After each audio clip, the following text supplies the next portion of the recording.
Und du als Schülerin oder Schüler von Ein Kurs in Wundern, du wurdest genau für diese Art von Situation ausgebildet vom Kurs. Ob du es glauben willst oder nicht, genau um solche Situationen geht es doch. Wir sind für diese Situationen hier.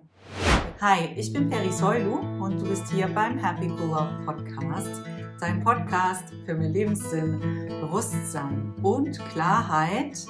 Ich habe heute mal ein kleines Experiment vor. Ich lasse die Kamera laufen, während wir diesen Podcast produzieren. Mal sehen, wie das läuft. Also, eine Neuigkeit für mich. Mal sehen, wie ich mich hier zurechtfinde. Aber nichtsdestotrotz freue ich mich sehr, dass du heute wieder hier bist beim Happy Cool Love Podcast, bei der Folge 295, wo wir gemeinsam noch einmal Revue passieren lassen, was dieses Wochenende in Deutschland los war, die Bundestagswahlen. Weil ich weiß nicht, wie es dir geht, aber ich persönlich kriege dieses Bild nicht aus meinem Sinn, wie die Landkarte in Deutschland nach den Wahlen aussieht. Nämlich, es wird so, als wäre eine Trennung mitten im Land zu sehen. Ne? Also die eine Seite ist eher schwarz und die andere ist blau. Westdeutschland ist schwarz, Ostdeutschland ist blau und wir alle wissen, was das bedeutet. Und für mich muss ich auch ehrlich zugeben, dass in mir das Gefühl von Trauer hochkam und auch Bestürzung, obwohl ich irgendwie auch wusste, dass das wohl eher das Ergebnis sein würde. Dennoch es so schwarz auf weiß für mich zu sehen, hat noch einiges mit mir gemacht und ich bin damit in die Tiefe gegangen und weil ich eine Schülerin von Ein Kurs in Wundern bin, so wie du das wahrscheinlich auch bist, wenn du hier zuhörst oder du interessierst dich für Ein Kurs in Wundern und fragst dich, was dieses Werk eigentlich ist. Ein Kurs im Wundern ist ganz kurz gesagt ein Training für deinen Geist, um das derzeit dominante Denksystem, welches auf dem Ego beruht, und das Ego steht für die Überzeugung, dass du nur ein Körper bist, dass du Angst, Mangel, Schrecken, Schuld und Strafe brauchst, dass das dein Schicksal hier ist. Dafür steht das dominante Denksystem. Es beruht auf dem Ego und das Ego sagt dir, wir sind schuldig. Wir sind nur Mensch, wir sind verletzlich und wir müssen uns wehren und angreifen, um irgendwie unser Überleben hier auf der Welt zu sichern. Und genau dafür steht das dominante Denksystem für einen Überlebensmodus. Und als Schülerin und Schüler von Ein Kurs in Wundern lernst du dieses dominante Denksystem wirklich gut zu betrachten, es zu beobachten, einen Puffer zwischen dir und diesem dominanten Denksystem zu generieren, so dass du davon nicht mehr so beeindruckt bist. Und du ersetzt es dann nach und nach, meistens, für uns alle ist es eher ein Prozess als ein 0 auf 100, aber wir ersetzen dieses angstbesetzte Denksystem mit einem liebevollen Denksystem. Sobald wir erkennen, wir sind wieder mit der Angst gegangen, können wir uns stoppen und durch die Vergebung einen anderen Weg für uns aufzeigen lassen, nämlich einen liebevollen Weg. Und diese Liebe entspricht unserer wahren Natur. Wir sind nicht dieser Mensch und dieser Körper in Wahrheit, sondern in Wahrheit sind wir unsterblicher Geist, der gewählt hat, diese menschliche Erfahrung zu machen, um wieder zur Liebe zurückzukehren, die wir in Wahrheit sind. Also, das, was gerade in Deutschland los war, lässt mich nicht mehr los. Vielleicht denkst du ja auch noch so ein bisschen darüber nach. Und dieses Schwarz und dieses Blau in unserem Land, daraus können wir jetzt alle etwas lernen. Wir haben hier alle etwas zu lernen, weil wenn wir es sehen, dann sagt es auch was über uns aus. Denn wir sind gerade Teil dieser Geschichte. Und wenn wir Teil dieser Geschichte sind, dann müssen wir auch wissen, dass wir irgendeinen Anteil in dieser Geschichte haben. Sei es nur so ganz klitzeklein, wir haben dennoch einen Anteil. Also schau nicht weg, schau direkt dorthin und frag dich, was habe ich hier zu lernen? Was habe ich hier zu vergeben? Wenn wir nicht wissen, als Schülerinnen und Schüler von Ein Kurs in Wundern, was zu tun ist, dann wird Vergebung eine verdammt gute Antwort auf deine Frage sein. Ich lese uns mal etwas aus dem Kurs vor, damit wir wissen, was im Grunde genommen immer unsere Aufgabe ist in jeder Situation, die wir gerade betrachten. Der Kurs sagt, du wirst noch lernen, dass der Frieden ein Teil von dir ist und es nur nötig ist, dass du dort bist, damit er, also der Frieden, jede Situation, in der du dich befindest, einhüllen kann. Und jetzt kommt unsere Frage. Können wir die derzeitige Situation, die in Deutschland sich ausgespielt hat, dass wir eine emotionale, eine geistige, eine räumliche und eine politische Trennung erfahren, können wir diese Situation schon in Frieden einhüllen. Wenn nicht, dann haben wir Arbeit zu tun. Und übrigens, diese Situation zu ignorieren und zu denken, ich gucke einfach drüber hinweg, heißt nicht, dass du dann irgendetwas in Frieden einhüllst. In Frieden einhüllen heißt, ich schaue drauf, ich lasse mich davon nicht beeindrucken, ich sehe und fühle, was hier zu fühlen ist und gleichzeitig weiß ich, es gibt eine höhere Ebene. Gleichzeitig weiß ich, das passiert für mich, weil hier noch etwas zu vergeben ist, zu transformieren ist. Wir erinnern uns, dass der Kurs uns sagt, dass es in Wahrheit nur ein Problem und eine Lösung gibt. Unser Problem ist, dass wir in Wahrheit Gottes Sohn selbst sind. Wir sind in Wahrheit vollkommen. Wir brauchen gar nichts. Aber von dieser Wahrheit haben wir uns mit dem Ego ablenken lassen. Und das Ego sagt uns, du bist nur Körper, alles ist gefährlich, jeder ist dein Feind, versuch dich zu wehren, greife an, du musst dich sicher halten, es gibt nicht genug und verurteile, damit du im Vorteil bist. Das ist, was das Ego uns lehrt. Du bist ein Körper, dein Körper ist verletzlich und den musst du bitte schützen. Das ist, wo unser einziges Problem liegt. Wir verwechseln uns mit etwas, was wir nicht sind. Wir verwechseln uns mit dem Ego und mit der Überzeugung, dass wir ein Körper sind, anstelle wahrzunehmen, dass wir in Wahrheit Gottes einer Sohn sind. Gott ist die bedingungslose Liebe, die uns erschaffen hat und wir alle, obwohl wir so wirken, als wären wir in getrennten Körpern, sind in Wahrheit ein Geist, ein Organismus. Das haben wir hier verlernt und das ist unser einziges Problem. Und weil wir aus dieser Fehlwahrnehmung, nur Mensch zu sein, unsere Welt erörtern und versuchen, aus ihr Sinn zu machen, läuft hier alles schief, vermeintlich. In Wahrheit gibt es natürlich keine Zufälle, wie der Kurs uns lehrt. Und weil wir denken, dass wir von Gott getrennt sind, reden wir uns allen möglichen Wahnsinn ein. Zum Beispiel, dass wir nicht genügen, dass wir schuldig sind, dass wir Strafe brauchen, dass wir immer nicht gut genug sind, dass wir unzulänglich sind, dass wir schlecht sind. Alles Mögliche redet uns das Ego ein. Und da wir diese lieblosen Gefühle nicht in uns fühlen wollen, nicht für uns anerkennen wollen, Verantwortung für sie tragen wollen, passiert als nächstes Folgendes. Wir projizieren in die Welt. Wir übertragen diese Unliebsamkeit, die wir in uns haben, auf die Welt. Und dann sehen wir natürlich eine Welt, die gefährlich ist, die die ganze Zeit uns droht anzugreifen.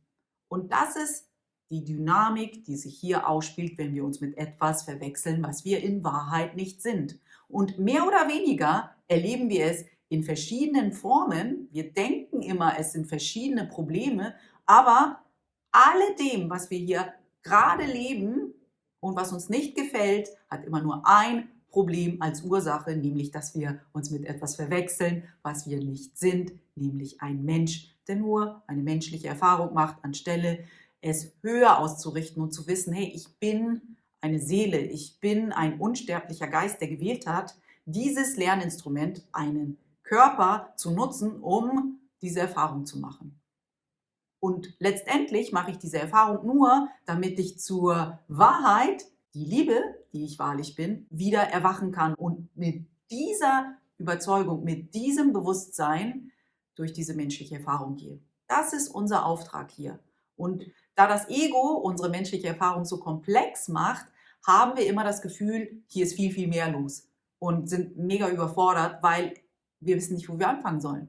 Das Ego schickt uns ja in 1000 Richtungen, sagt, das Leben ist mega komplex, ich weiß gar nicht, wo dein Problem hier anfängt und wo es wieder aufhört, also gehen wir eher schlecht als recht durch diese menschliche Erfahrung. Um es kurz zusammenzufassen, da wir uns mit dem Körper verwechseln, haben allerlei unzulängliche Gedanken, wahnsinnige Gedanken, sagt ein Kurs im Wundern auch. Und um diese nicht mehr zu spüren, projizieren wir in die Welt, geben jemand anderem die Schuld dafür, wie wir uns fühlen. Das ist, was das Ego tut. Und wir wissen, ein Kurs im Wundern lehrt uns, dass es Schuld nicht gibt. Lass dich also bitte nicht von der Komplexität, die sich jetzt nach den Wahlen uns hier zeigt, alles nur Symptom übrigens, nicht ablenken. In Wahrheit haben wir es wieder mit der Projektion von Ego-Angriffsgedanken zu tun und nichts anderem. Das ist, was hier gerade zu tragen kommt. Und natürlich, ich verstehe auch, dass die meisten von uns ein Bedürfnis haben, über die Ergebnisse der Bundestagswahl zu sprechen und ihre Meinung kundzutun. Aber was wir da natürlich nicht vergessen dürfen, ist, wenn wir in den Angriff gehen, wenn wir jetzt sagen, die anderen sind schuld und warum haben sie rechts gewählt und was soll das hier überhaupt, wir müssen die Mauer wieder hochziehen, wird es nichts bringen, weil dann haben wir nur lediglich auch Angriffsgedanken und projizieren sie in die Welt. Wir spielen dieses Spiel, seitdem es die Menschheitsgeschichte gibt. Hier in Deutschland spielt es sich jetzt so aus, dass wir tatsächlich merken, wie gespalten wir sind. Es ist die Trennung pur. Eigentlich ist diese Trennung, die wir gerade in diesem Land wahrnehmen, ein Symptom des Ego, weil das Ego steht für Trennung. Es möchte uns ja einreden, dass wir getrennt sind. Getrennt von Gott, getrennt von den anderen, getrennt vom Leben, getrennt von der Natur. Und dass wir jetzt in diesem Land diese Trennung wahrnehmen, so deutlich, es ist ganz klassisch eine Form von Ego, die wir hier gerade wahrnehmen können. Was ich auch sagen möchte, ist, dass ich vollkommen nachvollziehen kann, wenn wir auch Trauer oder ein schweres Herz verspüren in dem, was sich uns gerade zeigt. Ich kann das voll nachvollziehen. Ich fühle das auch. Aber was ich damit mache, ist, damit zu sitzen, zu fühlen, zu spüren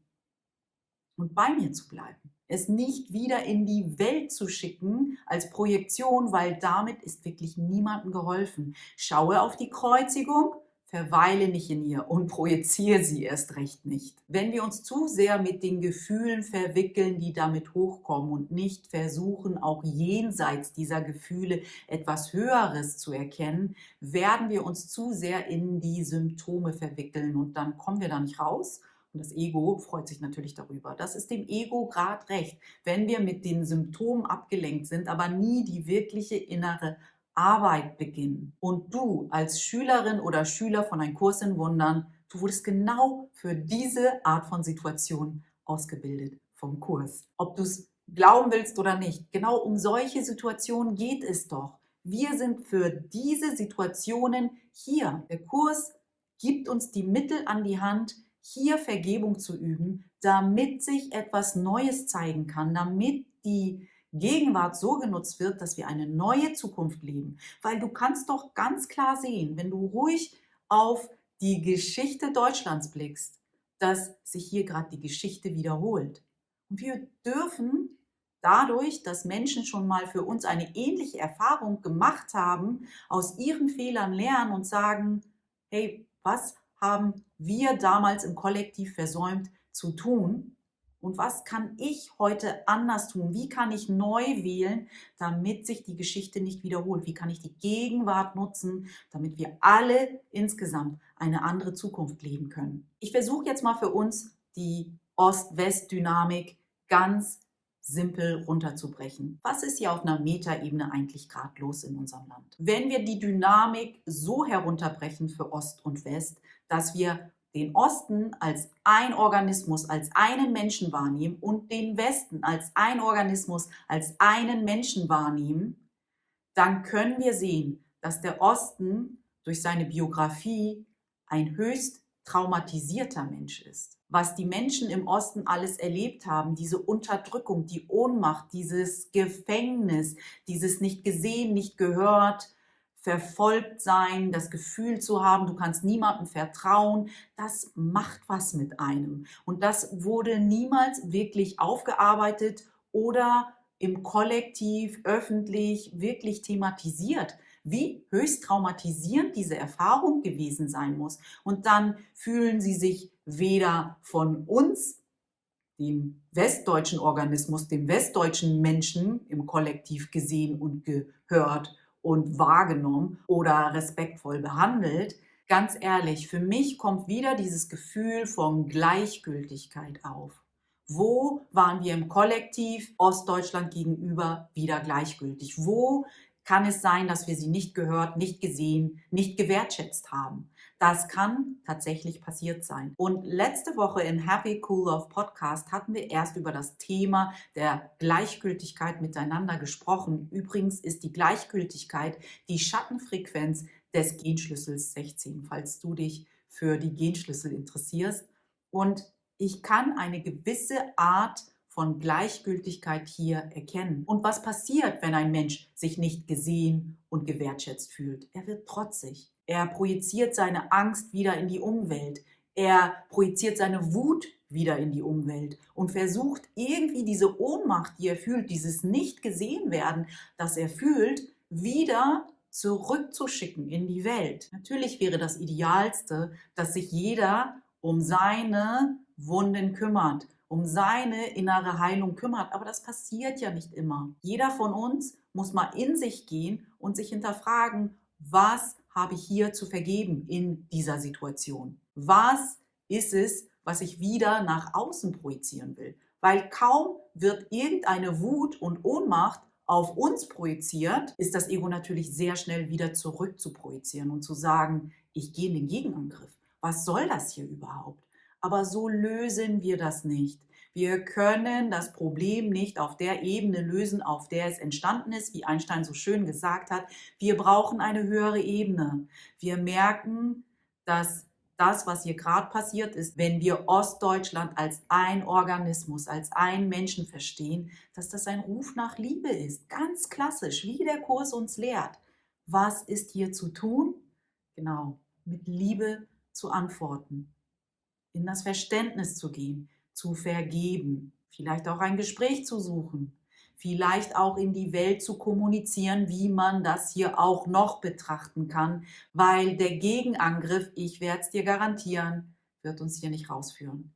Im Gegenteil, es wird die Illusion verstärken. Du kennst die Prinzipien, die der Kurs uns lehrt. Also ist die entscheidende Frage für mich nun, schaffen wir es, wenn wir Westdeutschland als ein Organismus, als ein Kollektiv verstehen, unsere Traumata, unsere Wunden, unsere Wut anzusehen, sie zu transformieren und höher zu wählen, anders auf diese Situation zu blicken, vergebend auf diese Situation zu blicken und vergebend auf den ostdeutschen Organismus zu blicken. Können wir das? Weil nur so werden wir hier etwas nachhaltig verändern. Anders wird es nicht klappen. Also in der Quintessenz geht es darum, können wir mit Liebe, Verständnis und Güte auf unsere Brüder blicken. Diese Dynamik, wir müssen uns da nichts vormachen, ist uralt. Wir kennen diese Dynamik, seitdem es uns Menschen gibt.